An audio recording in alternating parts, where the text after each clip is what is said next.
স্পেনে মেয়েরা কাপড় ছাড়াই ঘুরতে পারেন যে কোনো জায়গায়। শুনতে অবাক লাগলেও এটাই সত্যি। স্পেন ইউরোপের একটি দেশ যেখানে ব্যক্তিগত স্বাধীনতা, সংস্কৃতির বহুমাত্রিকতা এবং সামাজিক প্রগতিশীলতা সর্বদা বিশেষ গুরুত্ব পেয়ে থাকে। বিশেষ করে নারীদের জন্য এখানে অনেক ক্ষেত্রেই এমন স্বাধীনতা বিদ্যমান যা বিশ্বের অন্য কোনো দেশে কল্পনাও করা যায় না। মেয়েরা চাইলে ন্যূনতম পোশাক পরিধান করে কিংবা একেবারেই পোশাক ছাড়া প্রকাশ্যে থাকতে পারে এবং এটিকে তাদের অধিকার হিসেবেই দেখা হয়। আইন ও নগ্নতার বৈধতা। স্পেনের আইন অনুযায়ী নগ্ন হয়ে থাকা কোনো অপরাধ নয়। আইন কেবল তখনই বাধা দেয় যখন এটি জনশৃঙ্খলা ভঙ্গ অথবা অশালীন আচরণ হিসেবে চিহ্নিত হয়। উদাহরণস্বরূপ, কেউ যদি আক্রমণাত্মক ভঙ্গিতে নগ্ন হয়ে অন্যকে বিরক্ত করে তবে শাস্তি পেতে পারে। কিন্তু একজন মেয়ে যদি সৈকতে, পার্কে কিংবা শহরের নির্দিষ্ট এলাকায় পোশাক ছাড়া থাকে তাহলে তাকে কেউ আইনগতভাবে দোষারোপ করতে পারেন না। এই বৈধতার কারণে নারীরা নিজের শরীর নিয়ে স্বাচ্ছন্দ্যের সিদ্ধান্ত নিতে পারে। নেচারিজম সংস্কৃতি।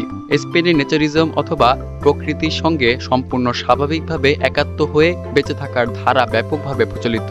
মেয়েরা বিশেষ করে গ্রীষ্মকালে সৈকতে পোশাক ছাড়াই রোদ পোহান। এখানে শরীরকে লুকানোর কোনো জোর নেই, বরং এটিকে প্রকৃতির অংশ হিসেবেই গ্রহণ করা হয়। বিখ্যাত নগ্ন সৈকত। স্পেনের বিভিন্ন অঞ্চলে অসংখ্য নগ্ন সৈকত রয়েছে যা শুধু স্থানীয়দের জন্য নয় বরং বিশ্বব্যাপী পর্যটকদের জন্য বিশেষ আকর্ষণ। যেমন ফরমেন্তেরা দ্বীপ, যা বিশ্বের অন্যতম বিখ্যাত নুড বিচ। আলমেরিয়া দ্বীপ।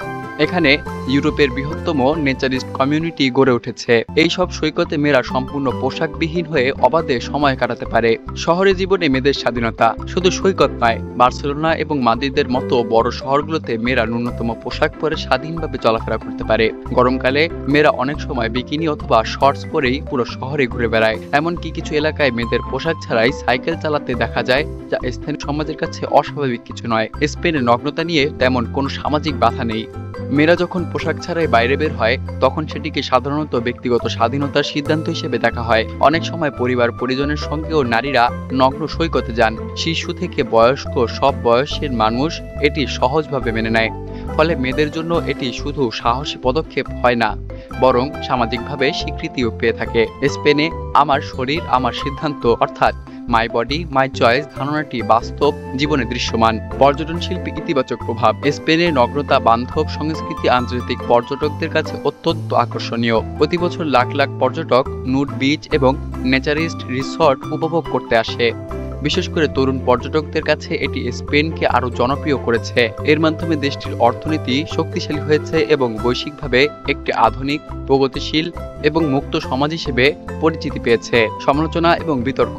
যদিও অধিকাংশ মানুষ নগ্নতাকে স্বাধীনতার প্রতীক হিসেবে দেখছেন, তবুও রক্ষণশীল কিছু অংশ এর বিরোধিতা করে। অনেকেই মনে করেন মেয়েদের পোশাক ছাড়া থাকা তরুণদের জন্য বিভ্রান্তির কারণ হতে পারে অথবা সামাজিক অবক্ষয় ডেকে আনতে পারে।